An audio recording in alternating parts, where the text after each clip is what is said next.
Hey there, and welcome to March, Women's History Month, and the topic of this week's Sunday Musings. I'm Lee Asplund. If you've only caught me today, check all of my other videos and my Medium blogs. All the information on finding both are located here. So, March has been designated as Women's History Month. It actually started off as a History Week back in 1980 when Jimmy Carter first issued a proclamation. By 1987, the Congress had passed a public law designating Women's History Month for the month of March, and every year since, the President of the United States has reissued this proclamation, reinforcing the importance of this month. Think about it. Women have made some huge contributions to the world around us. Every year, the National Women's History Alliance selects a theme.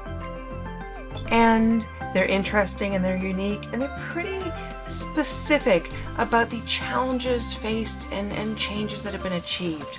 So for 2021, the theme for this month was declared to be Valiant Women of the Vote, Refusing to be Silenced.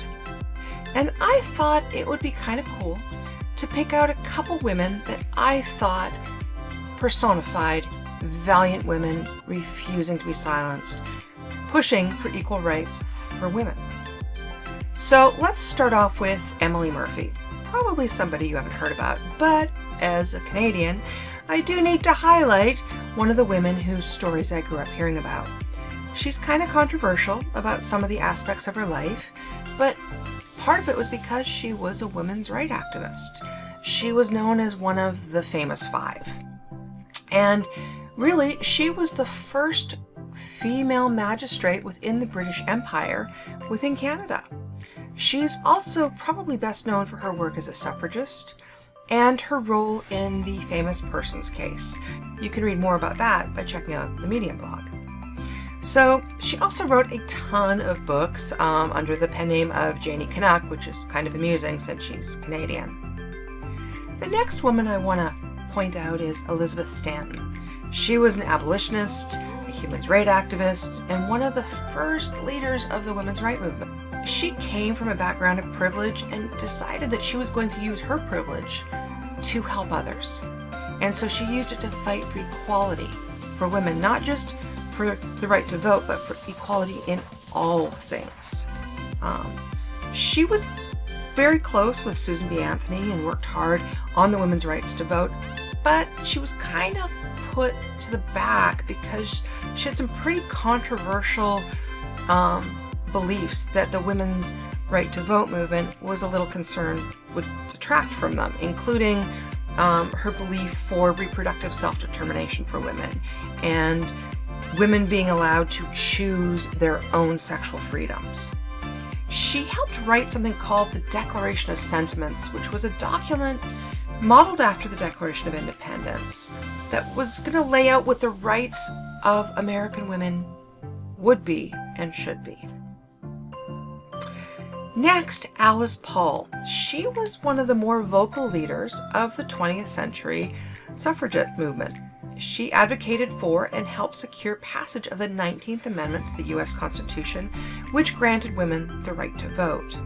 She also helped co-author something called the Equal Rights Amendment, which was supposed to secure constitutional equality, not just for women, but for all American citizens, regardless of sex. And it was supposed to end any of the legal distinctions. Unfortunately, this bill or amendment has still not been ratified in 2021. It just doesn't seem to be able to get past the states. Next, I want to just briefly highlight Gloria Steinem because, well, you can't really talk about women's rights without talking about Gloria. She was a feminist, an editor, a lecturer, and she still is alive today, busting ass for women's rights.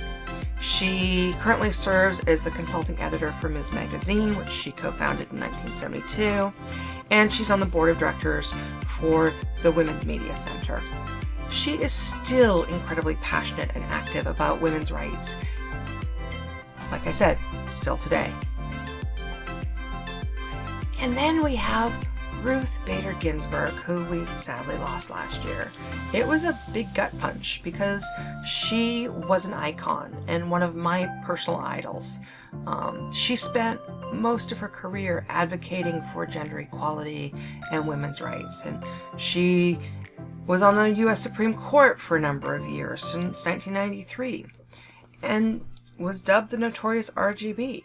There wasn't much she didn't do within the court to promote equality and rights and really just respect for everyone. Kamala Harris, the very first female vice president of the United States, recently sworn in. I can't wait to see what she does. She's been an inspiration to little girls everywhere who wanted to maybe be the president of the United States, but it always was just out of reach and not real. And now it is. And a woman of color rose to that amazing position, and it's an inspiration to all the little girls. And finally, I had to add in one more. A young woman who's only just like 22 this year, but she spoke at the inauguration, Amanda Gorman. I don't even know where she's going to go, but her words were so amazing about embracing change and being brave to rebuild, reconcile, and recover our nation. This is obviously a very short list of amazing women who really make the Women's History Month stand out, and women who have embraced change and adversity and still fight for change and equality.